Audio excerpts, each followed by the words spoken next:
Hello everyone, welcome to the very first video of our new session 2025-26. So this video is for all those students who are moving from class 9th to class 10th. So first of all, welcome to my channel. तो आप सबका 9th का result आ गया होगा और अब आप class 10th में प्रमोट हो गए हैं। एक्साइटमेंट भी रहेगी कि आप न्यू क्लास में आ गए हैं, बट साथ में थोड़ी नर्वसनेस भी रहेगी। नर्वसनेस क्यों? क्योंकि 10th क्लास आपकी बोर्ड एग्जाम्स है।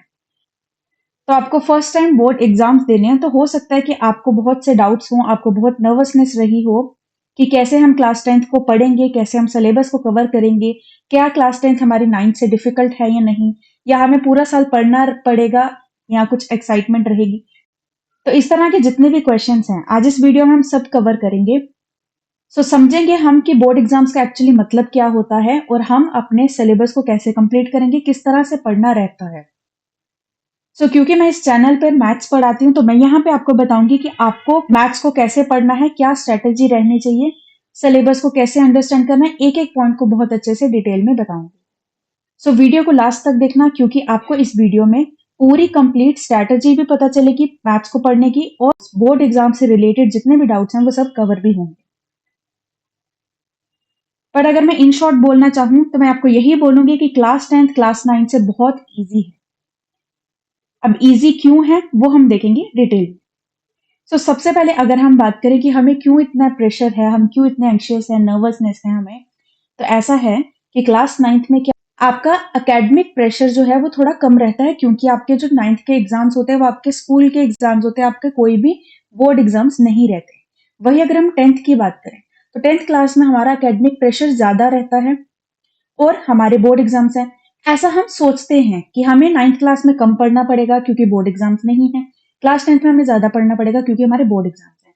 लेकिन आज हम यही सब डिस्कस करेंगे कि एक्चुअली हमें 10th क्लास में 9th से ज्यादा पढ़ना पड़ेगा या नहीं, क्या इसकी रियलिटी है वो हम देखेंगे। अब सबसे पहले एक बार समझ लेते हैं कि हमारे जो बोर्ड एग्जाम्स हैं वो स्कूल एग्जाम से कैसे डिफरेंट है, क्या डिफरेंस रहता है वो हमें एक बार समझते हैं।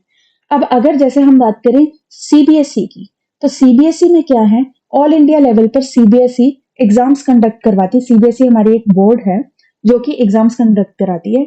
अब ये जो एग्जाम्स कंडक्ट कराए जाते हैं, इसकी जो डेट शीट रहती है वो भी सबके लिए सेम रहती है। कहीं से भी बिलोंग कर रहे हैं, आप 10th क्लास के हैं तो आपकी जो डेट शीट है, आपका जो एग्जाम है वो सेम डे में होगा। आपका जो क्वेश्चन पेपर होता है वो सेम होता है, हालांकि सेट वेरी करते हैं लेकिन वही सेट जो है वो हर जगह पे रहते हैं। तो आपके जो क्वेश्चन पेपर्स हैं, आपकी जो डेट शीट है, वो ऑल इंडिया लेवल पे जितने भी सीबीएसई के स्कूल्स हैं वहां पर सेम रहता है। तो ये हमारे पास होता है बोर्ड एग्जाम्स। अभी तक क्या हो रहा था, आप स्कूल के एग्जाम्स दे रहे थे तो आपके स्कूल की डेट शीट कहीं कुछ और थी, किसी और स्कूल की डेट शीट कुछ और थी। आपके स्कूल का लेवल जो होगा पेपर सेटिंग का वो डिफरेंट हो सकता है, किसी स्कूल का डिफरेंट होता है। कहते हैं ना कि हमारे स्कूल में तो पेपर बहुत डिफिकल्ट सेट किए जाते हैं, हमारे स्कूल में इजी सेट किए जाते हैं। तो ये डिफरेंस जो वेरिएशन आती है ये क्यों आती है? क्योंकि अब तक हम क्या कर रहे थे, स्कूल एग्जाम्स दे रहे थे। अब लेकिन हम कर रहे हैं बोर्ड के एग्जाम्स देंगे 10th क्लास में। तो इससे क्या रहेगा कि ना ही किसी को पेपर ज्यादा डिफिकल्ट मिलेगा, ना ही किसी को इजी मिलेगा, जो मिलेगा सबको सेम मिलेगा। सेट में वेरिएशंस आ सकती हैं कि एक सेट थोड़ा डिफिकल्ट हो, एक सेट थोड़ा इजी हो, लेकिन ओवरऑल देखा जाए तो कुछ ज्यादा वेरिएशन नहीं रहती, क्योंकि जो आपका पेपर सेट करने वाले बॉडी है वो आपकी सेम है, पेपर सेट करने वाली बॉडी भी सेम है, और यहाँ पे जो आपके पेपर सेट करने वाले टीचर्स हैं वो भी एक्सटर्नल रहते हैं।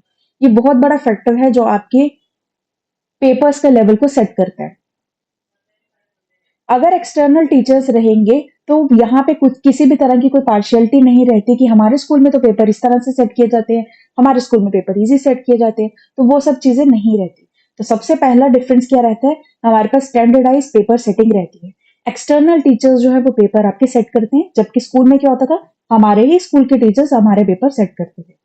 सेकेंड, कि हमारा जो सेंटर का लोकेशन है, हम जो पेपर देने जाते हैं, अब तक क्या कर रहे थे, हम स्कूल के अंदर अपने स्कूल में ही पेपर दे रहे थे, लेकिन अब बोर्ड एग्जाम्स में क्या होंगे, पेपर्स जो होंगे वो outside of the school premises रहेंगे।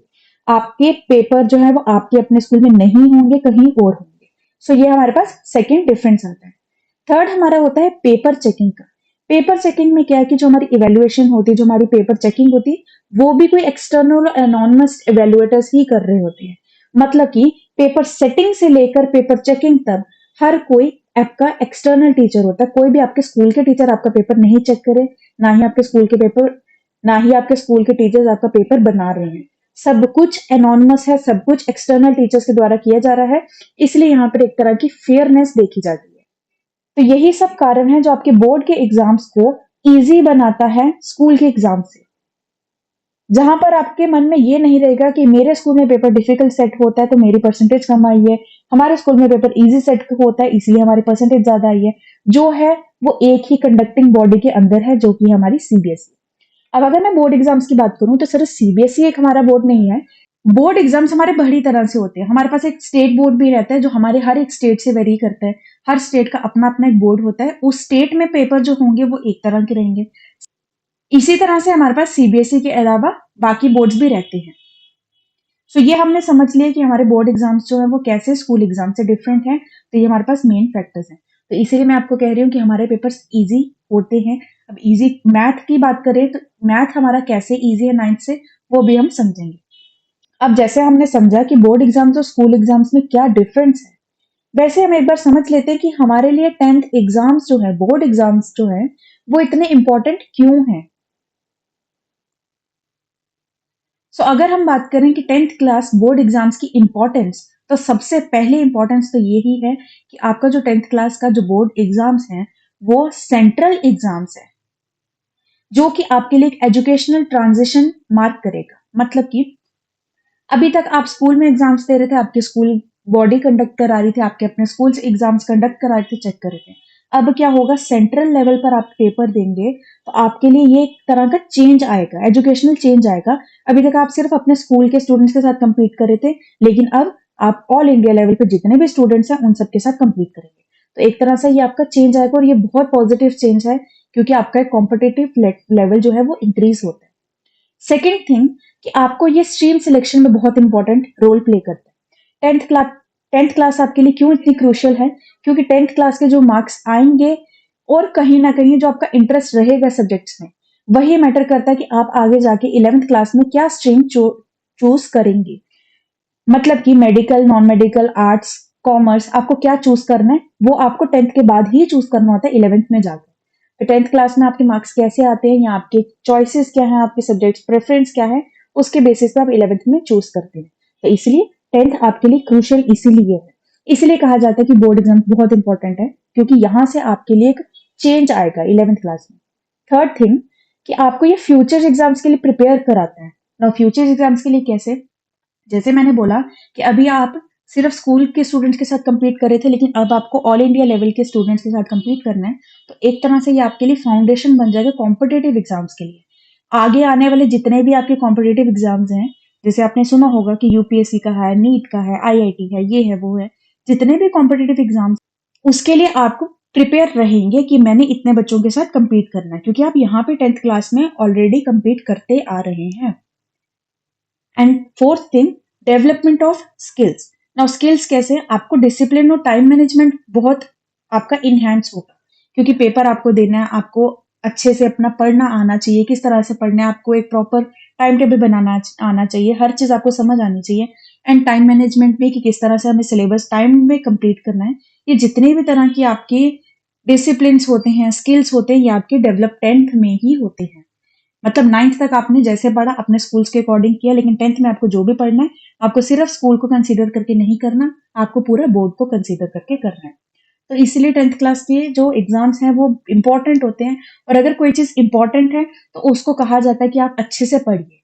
इंपॉर्टेंट एंड क्रूशियल दोनों है वो, इसीलिए कहा जाता है कि 10th को अच्छे से पढ़ना है। बट डिफिकल्ट नहीं है, मैंने पहले भी बोला और अब मैं वापस बोल रही हूँ। और अब जब हम मैथ का सिलेबस को एक बार समझेंगे तो आपको फिर पता चलेगा कि क्यों 10th आपकी इतनी डिफिकल्ट नहीं है। तो ये दिमाग से निकाल दीजिए कि 10th बोर्ड एग्जाम से इसीलिए डिफिकल्ट है, डिफिकल्ट नहीं है, बस थोड़ा सा आपको सिंसियरिटी से, डिसिप्लिन से पढ़ना है। अब बात करते हैं हम मैथ्स की। सो अगर हम मैथ्स एग्जाम प्रिपरेशन की बात करें तो हमें क्या क्या समझना है, किस तरह से हमें पूरे अपने मैथ्स को प्रिपेयर करना है।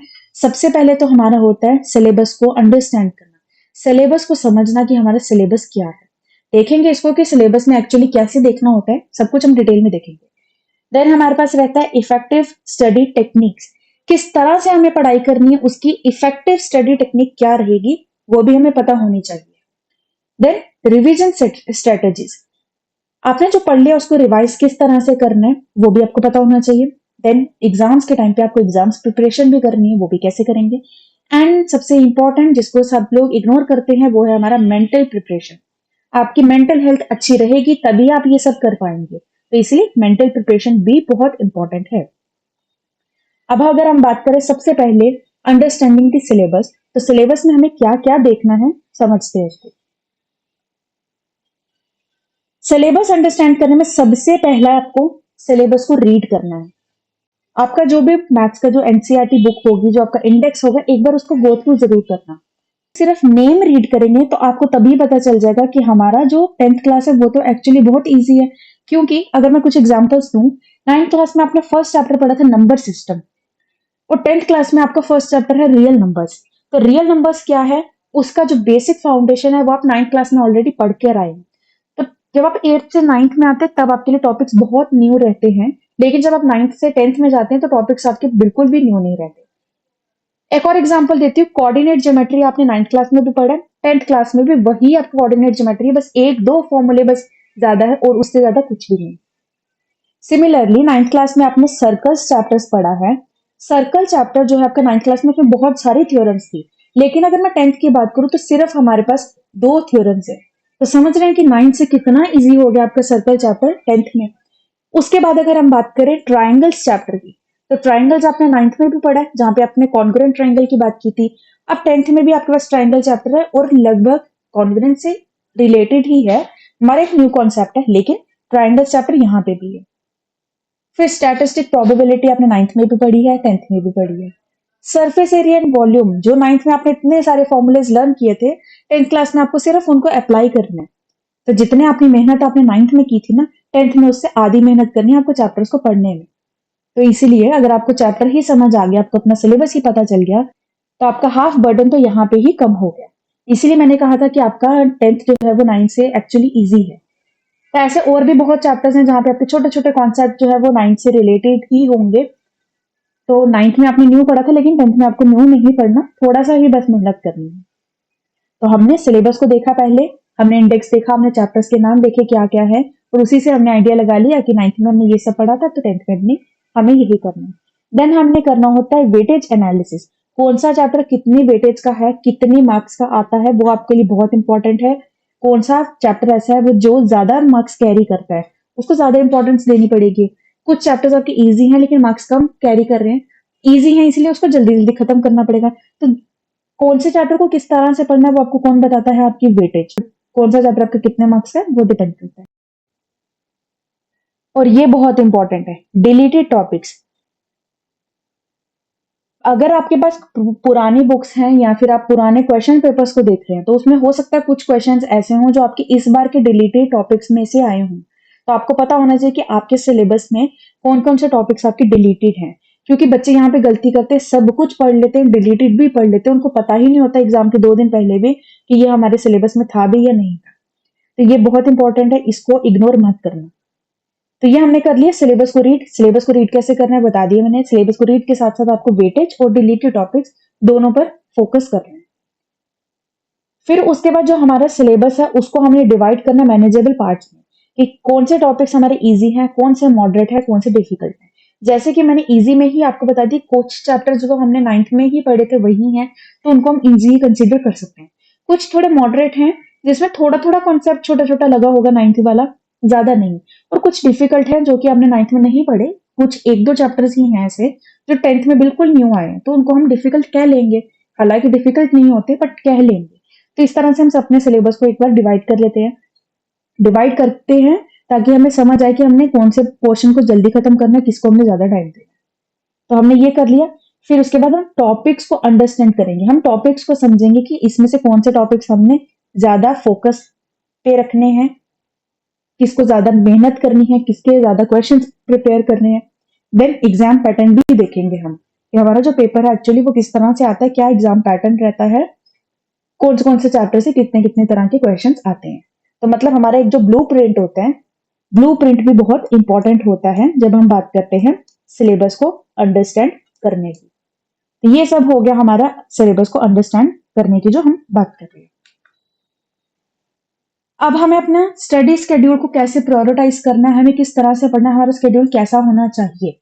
अगर हम बात करें डिफिकल्ट टॉपिक्स की, तो हमें डिफिकल्ट टॉपिक्स पे फोकस करना है एक्चुअली, क्योंकि डिफिकल्ट है, ध्यान से हम पढ़ेंगे, फोकस करके पढ़ेंगे, तभी हम अच्छे से पढ़ पाएंगे। तो हमें ज्यादा टाइम एलोकेट करना है इन टॉपिक्स में जो हमारे चैलेंजिंग एरियाज हैं, ताकि हम अच्छे से पूरे टॉपिक्स को कवर कर पाए, अच्छे से बना पाए। और जो हमारे इजी टॉपिक्स हैं उसमें क्या करना है, उसमें हमें रिवाइज ज्यादा से ज्यादा करना है, जल्दी जल्दी खत्म करना है, ताकि हमारे इजी टॉपिक्स भी जल्दी जल्दी खत्म हो जाए। तो इस तरह से हमें पढ़ना होता है। ये हो गया हमारे सिलेबस का। अब हमें पढ़ना कैसे है, जो हमारी अप्रोच है वो कैसी रहनी चाहिए, क्या हमें रोट मेमोरी करनी है, रोट लर्निंग करनी है, या कंसेप्चुअल क्लैरिटी रखनी है, वो आपको समझना होगा। अगर हम बात करें रोट मेमोरी की, रोट लर्निंग की, तो हम लर्न तो कर लेंगे हर चीज को, लेकिन जो लर्न करते हैं वो हमारे पास कम देर के लिए ही याद रहता है। एग्जाम तक हमें भूल जाएगा वो सब कुछ, और हम कम ही चीजें लर्न कर पाएंगे। हम दिमाग में सब कुछ तो नहीं भर सकते, तो बहुत लिमिटेड चीजें ही हम याद कर पाएंगे। और जब हमें याद की होती है हमने चीजों को, हम उनको एक्चुअली अप्लाई नहीं कर पाएंगे। सो जैसे कि अगर मैं आपके 10th क्लास के फर्स्ट चैप्टर रियल नंबर्स की ही बात करूं, तो रियल नंबर्स में हमारे पास एक टॉपिक है HCF एंड LCM। तो जो आपका HCF और LCM टॉपिक है ना, इसको बच्चे याद तो कर लेते कि हमें HCF कैसे फाइंड करना है, LCM कैसे फाइंड करना है, लेकिन इनका एक्चुअली मीनिंग क्या होता है वो नहीं समझ पाते। और इसीलिए इससे पे जो हमारे पास वर्ड प्रॉब्लम्स आती हैं, वो वर्ड प्रॉब्लम्स में उनको समझ ही नहीं आता कि हमें यहाँ पे HCF फाइंड करना है या LCM फाइंड करना है। तो ये आपको कहाँ से समझ आएगा, अगर आप इसकी करेंगे कंसेप्चुअल क्लैरिटी। अगर आप इन टॉपिक्स को अच्छे से समझेंगे, कॉन्सेप्ट आपके क्लियर रहेंगे, तभी आप अपनी इस क्वेश्चंस को एप्लीकेशन बेस्ड यूज कर पाएंगे। तो इसलिए पढ़ना कैसे है, ये बात करें मैथ्स की। मैथ्स में तो और भी आपके लिए इंपॉर्टेंट हो जाता है कि आपको रोट मेमोरी नहीं करनी, आपको कंसेप्चुअल क्लैरिटी रखनी है। अब हमने मैथ्स की प्रैक्टिस कैसे करनी है, हमारे पास क्या प्रॉपर साइकिल रहना चाहिए, कि क्या हमारे पास एक्चुअली शेड्यूल रहना चाहिए। सबसे पहले तो हमें प्रॉब्लम्स को सॉल्व करना है। अब ये प्रॉब्लम्स कैसे भी हो सकती है, हम डिटेल में बातें देखेंगे। हमारे ये एनसीईआरटी भी हो सकते हैं, हमारे ये सैंपल पेपर्स भी हो सकते हैं, सैंपल पेपर्स, और हमारे ये पीवाईक्यूज भी हो सकते हैं। तो क्वेश्चंस तो कहीं से भी आ सकते हैं, तो हमें ये प्रॉब्लम्स को पहले सॉल्व करना है। हमें फिर पास्ट पेपर्स को देखना है, जैसे मैंने बोला कि पीवाईक्यूज को देखना है, सैंपल पेपर्स को देखना है, इन सबको सॉल्व करना है ना। और उसके बाद हमें सॉल्यूशन को जरूर से देखना है, आपने क्या गलती की है, कहाँ पे जाके आपकी गलती हुई है, वो देखना बहुत इंपॉर्टेंट है। सिर्फ सॉल्व करके मार्क्स कम आ जाएंगे, ठीक है हम नेक्स्ट में प्रिपेयर कर लेंगे, ऐसा नहीं चलेगा। मार्क्स कहाँ से कम आए, कौन से क्वेश्चंस गलत हुए हैं, उनको जरूर से देखना। तो ये होता है एक अच्छा वे कि आप किस तरह से अपने मैथ्स की प्रैक्टिस करेंगे। क्वेश्चन सॉल्व किया, गलत हुआ, तो देखो कहाँ से गलत हुआ, किस पॉइंट पे गलत हुआ, क्या मेरी गलती थी, क्या मेरा कॉन्सेप्ट क्लियर नहीं है, या सिली मिस्टेक्स हैं। ये चीजों को आपको समझना होता है। तो जब आप एक बार देख लेंगे, फिर आप नेक्स्ट टाइम उस गलती को वापस नहीं रिपीट करेंगे। अब अगर हम बात करें एनसीईआरटी की सबसे पहले, क्योंकि हमारी एनसीईआरटी जो हमारी टेक्स्ट बुक है, तो अब एनसीईआरटी को कैसे पढ़े। आपके बहुत सीनियर्स ने भी बोला होगा कि एनसीईआरटी तो बहुत इंपॉर्टेंट है, टीचर्स भी बोलते हैं एनसीईआरटी इंपॉर्टेंट है, एनसीईआरटी करके जाना। तो एनसीईआरटी को करना कैसे है और एनसीईआरटी क्यों इतनी इंपॉर्टेंट है, समझते हैं उसको।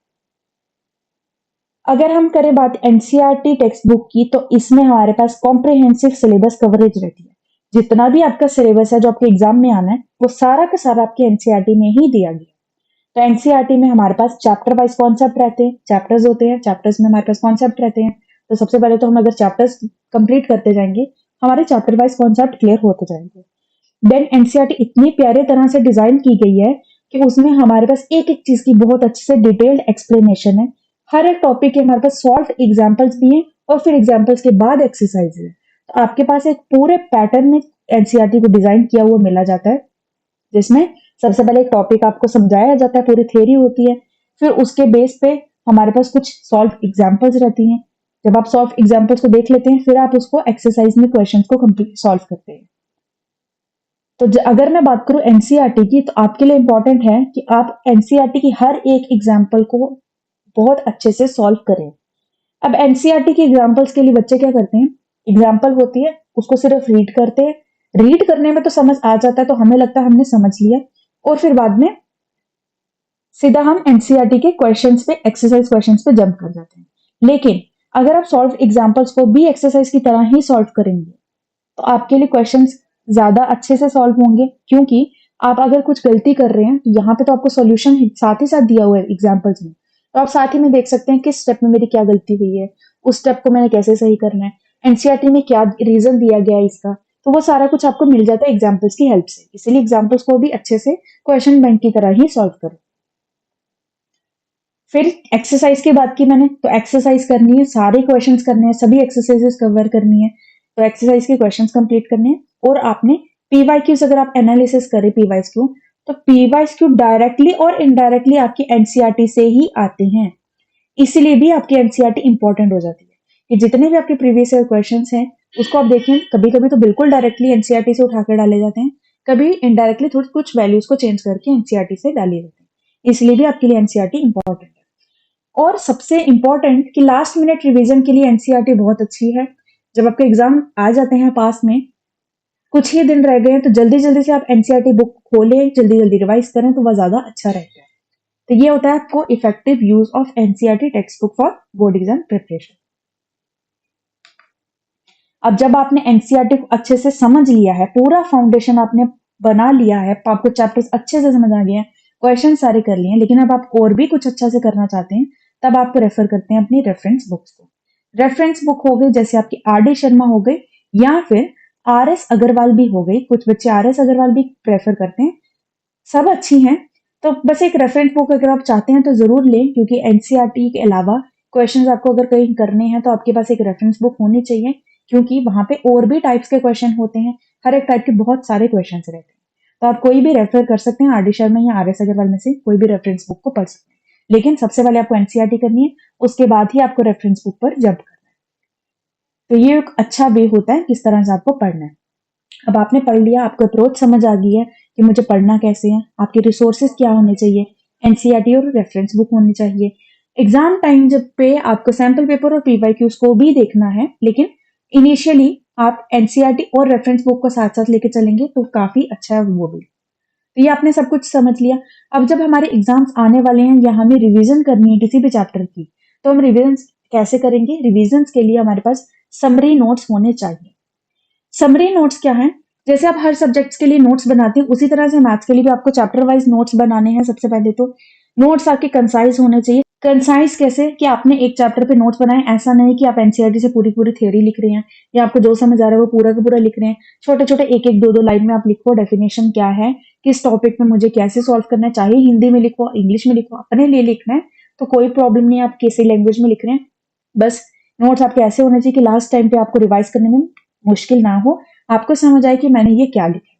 तो आपको चैप्टर वाइज नोट्स बनाने, फॉर्मूला शीट बनानी है एक तरह की, जितने भी चैप्टर्स हैं उन सब में जो जो आपके फॉर्मूलेज यूज हो रहे हैं उनको भी चैप्टर नोट्स में ही लिखना है। नोट्स का मतलब क्या कि आपने नोट्स में डेफिनेशंस लिखी, थ्योरी लिखी, और साथ ही आपने फॉर्मूलेज भी लिखे कि मुझे इसमें इस चैप्टर में क्या क्या फॉर्मूलेज हमारे यूज हो रहे हैं। तो इस तरह से आपको फॉर्मूला शीट भी बनानी है। और थ्योरम्स, क्योंकि थ्योरम्स तो रहेंगी साथ में, तो थ्योरम्स को भी लिखना है पूरा।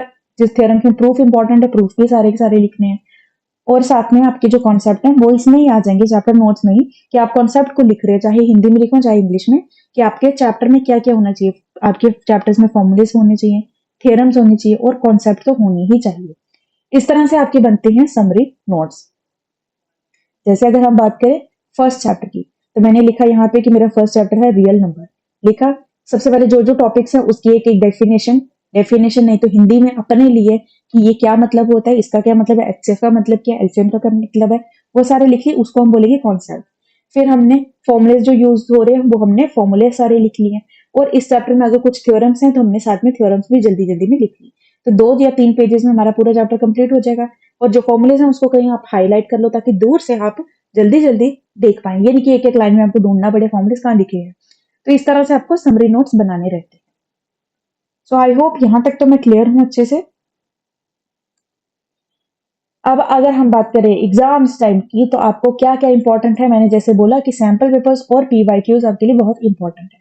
तो अगर हम सबसे पहले बात करें सैंपल पेपर्स की, तो सैंपल पेपर्स को कैसे पढ़ना है, क्या आपका पूरा प्रोसेस रहने चाहिए। सबसे पहले तो सैंपल पेपर्स ढूंढें कि किस तरह से आपको सैंपल पेपर्स और पास्ट एग्जाम्स के मिल सकते हैं। और सैंपल पेपर्स में सीबीएसई भी रिलीज करती है हर साल सैंपल पेपर्स, तो आपको उनको तो करना ही करना है, चाहे बेसिक के स्टूडेंट हो या स्टैंडर्ड के स्टूडेंट हो। तो सैम्पल पेपर्स आपको जो सीबीएसई प्रोवाइड करती है वो करने ही करने हैं। उसके अलावा कुछ पब्लिकेशंस होती हैं, वो भी सैम्पल पेपर्स की बुकलेट्स निकालती हैं। उन पब्लिकेशंस में कोई भी एक पब्लिकेशन आप उठा सकते हैं, उसके सैम्पल पेपर्स को भी आपको सॉल्व करना रहता है। अब सॉल्व कैसे करना है, एक आपके पास प्रॉपर टाइम्ड इन्वायरमेंट रहना चाहिए प्रैक्टिस के लिए, कि मुझे इतनी देर में क्वेश्चन को सॉल्व करना है, पेपर मुझे इस तरह से सॉल्व करना है, और मेरा जो पेपर है, जैसे एक दिन में मैं 3 पेपर सॉल्व करूंगा या एक ही सॉल्व करूंगा या 2 सॉल्व करूंगा, इस तरह से जो आपको प्रॉपर अपना स्केड्यूल बनाना है वो आपका टाइम्ड कंडीशंस में होना चाहिए। पेपर को जब सॉल्व कर रहे हैं तो आपको सेट टाइम पे ही कंप्लीट करना है। 3 घंटे का था, 3 घंटे अपने एलोकेट करिए, 3 घंटे में ही सॉल्व करिए। छोटा पेपर है, कोई छोटे क्वेश्चन है, चैप्टर वाइज कर रहे हो तो कम टाइम में करिए, लेकिन पूरे कम टाइम में ही करिए। ऐसा नहीं कि घर पे रहें तो ज्यादा देर लगा ली, ऐसा कुछ नहीं, ठीक है। क्योंकि अभी अगर आप घर पे बैठकर अच्छे से पेपर को टाइम पे कंप्लीट करेंगे तो आप अपने फाइनल एग्जाम में भी अच्छे से कवर कर पाएंगे।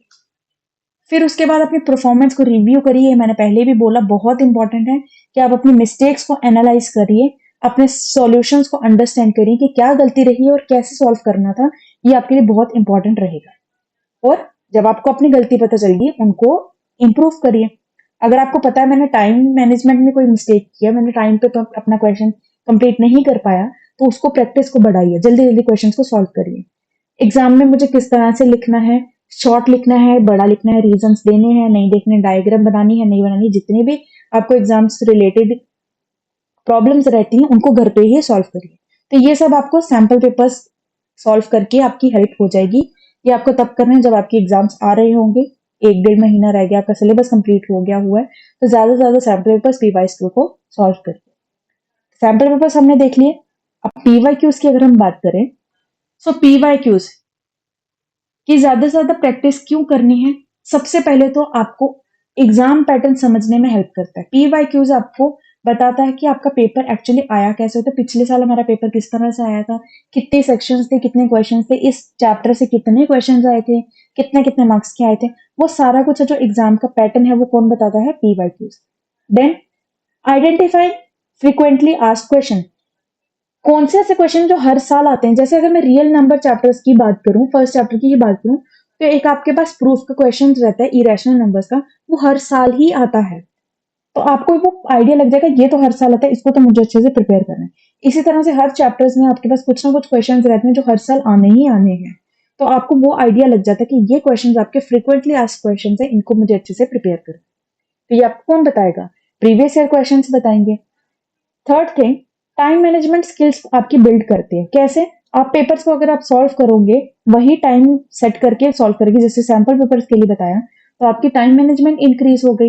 पहले आप पेपर टाइम पर नहीं सॉल्व कर पा रहे थे, धीरे धीरे आप पूरे टाइम पे पेपर को सॉल्व कर पाएंगे। तो ये आपको कैसे पता चलेगा, जब आप पीवाईक्यूज को सॉल्व करेंगे, सैंपल पेपर्स को सॉल्व करेंगे। और अगर आप सब कुछ अच्छे से कर लेते हैं तो आपका कॉन्फिडेंस भी बूस्ट होगा। अगर आपने सैंपल पेपर्स और पीवाईक्यूज अच्छे से, बहुत सारे और अच्छे टाइम से, बिना सिली मिस्टेक्स किए घर पे ही सॉल्व कर लिए, तो एक कॉन्फिडेंस रहेगा कि मैं पेपर में अच्छा कर सकता हूँ। और अगर कॉन्फिडेंस रहता है तो वो चीज ज्यादा अच्छे से आपकी परफॉर्मेंस में भी दिखती है। इसलिए सैंपल पेपर्स पीवाईक्यूज पे बहुत फोकस आपको रहना चाहिए। अब ये सब हमने बात कर ली कि आपको सिलेबस कैसे देखना है, आप किस तरह से इफेक्टिवली पढ़ना है, क्या टेक्निक्स रहनी चाहिए, रिवीजन कैसे करनी है, एग्जाम टाइम में हमें कैसे पढ़ना है। लेकिन इन सबसे इंपॉर्टेंट मैंने क्या बताया था कि आपकी मेंटल प्रिपरेशन बहुत अच्छी होनी चाहिए। अब आपका जो मेंटल पीस है वो होना चाहिए। तो वो कैसे होगा आपका, तो पॉजिटिव रहना बहुत इंपॉर्टेंट है।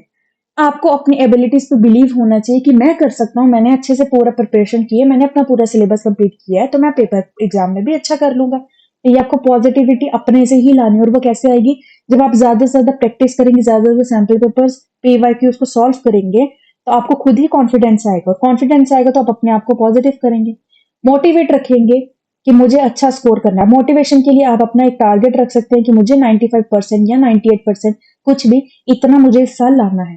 तो ये जो आपका टारगेट होगा, ये टारगेट आपको पूरा साल मोटिवेट करेगा कि मुझे ये लाना है, तो मुझे इसके लिए मेहनत करनी है। तो ये एक बर्डन नहीं होता कि मुझे ये लाना है तो मुझे तो इसके लिए करना है। ये एक पॉजिटिव वे में आपको मोटिवेट करता है कि मुझे ये लाना है, मुझे अच्छे मार्क्स लाने हैं।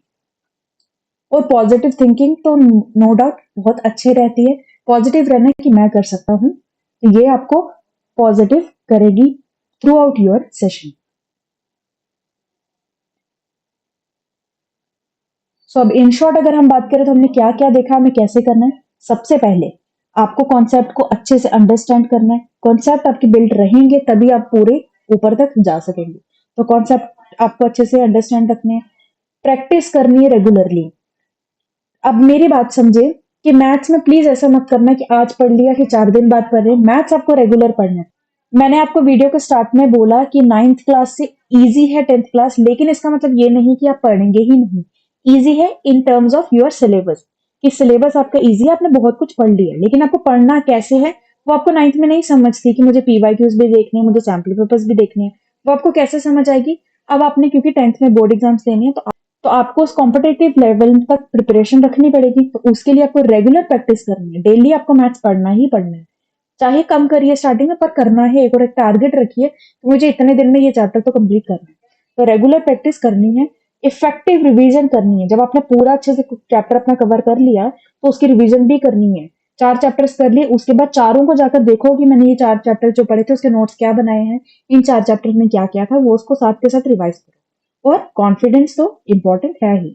तो ये सब हमारे पास हो गए कि हमारे मैथ्स की एग्जाम में हमें सक्सेस कैसे मिलेगी, उसके एक्चुअली स्टेप्स क्या है। और एक हर एक स्टेप को मैंने बहुत अच्छे से बहुत डिटेल में बताया कि आपको एक्चुअली कैसे पढ़ना रहता है। अब ये मैंने आपको पूरा एक तरह का स्ट्रैटेजी बता दी, एक तरह से पूरा एग्जाम्स का एनालिसिस बता दिया कि 9th क्लास से 10th क्लास कैसे इजी है, आपको कैसे पढ़ना है मैथ के लिए, क्या क्या आपको रिसोर्सेज को फॉलो करना है, किस तरह से पढ़ना है, सब कुछ आपको मैंने बता दिया। अब आप चाहो तो इन सबको आप खुद भी फॉलो कर सकते हो, और अगर आपको किसी की गाइडेंस चाहिए, किसी ट्यूशन की जरूरत चाहिए, तो आप वो कर सकते हैं, इसमें कोई प्रॉब्लम नहीं है। अब मैं यहाँ पे क्या हेल्प करूंगी, मैं इस चैनल पे आपको पूरे साल पूरा सिलेबस कंप्लीट करवाऊंगी। मैंने प्रीवियस ईयर भी पूरा सिलेबस कंप्लीट करवाया था अपने एनसीईआरटी का, और इस बार भी मैं ऐसा ही करवाऊंगी।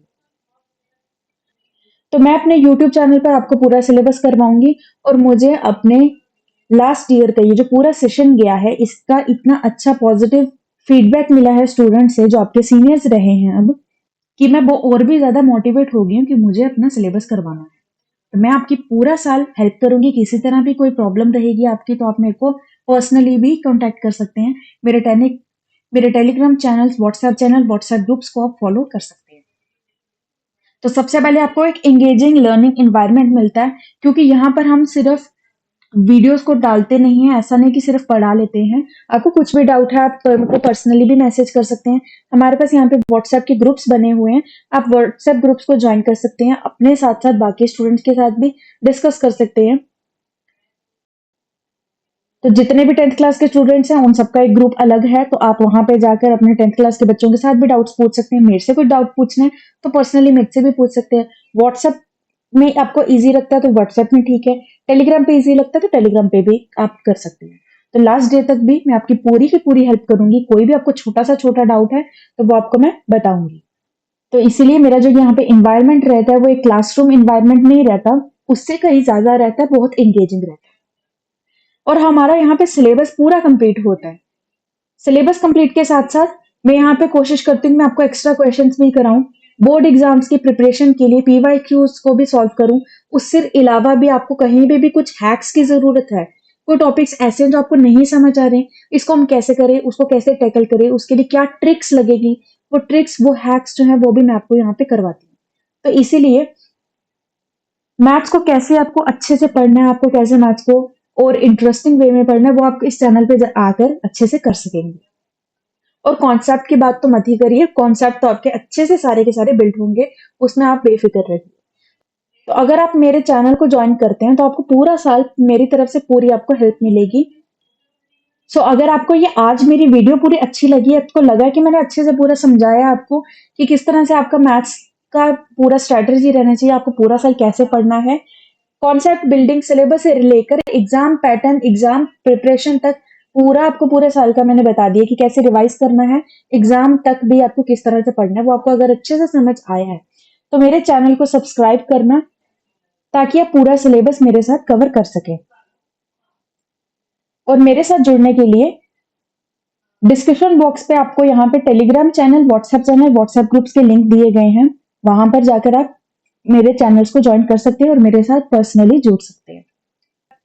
सो अगर आपको आज ये वीडियो अच्छी लगी है तो अपने फ्रेंड्स के साथ भी शेयर करिए, उन सभी फ्रेंड्स के साथ जो 10th क्लास में आते ही बहुत नर्वस हो गए हैं कि अब मेरे लिए 10th, क्योंकि बोर्ड एग्जाम्स है तो बहुत टफ हो जाएगी, तो उनके ये मिथ को, उनके ये प्रॉब्लम्स को सॉल्व करिए ये वीडियो भेज के, ताकि उनको भी पता चले कि एक्चुअली वो डिफिकल्ट नहीं है, बस उसको आपको थोड़ा स्ट्रीमलाइन करना है, थोड़ा अच्छे से डिसिप्लिन में पूरे सिलेबस को पढ़ना है, और कुछ भी मुश्किल नहीं है। और पढ़ना कैसे है जो मैंने बताया वो सब मैं यहाँ पर अपने चैनल पे भी करूंगी। So that's all for today. I hope you like this video. So stay tuned. Till then, take care. Bye bye. Thank you so much.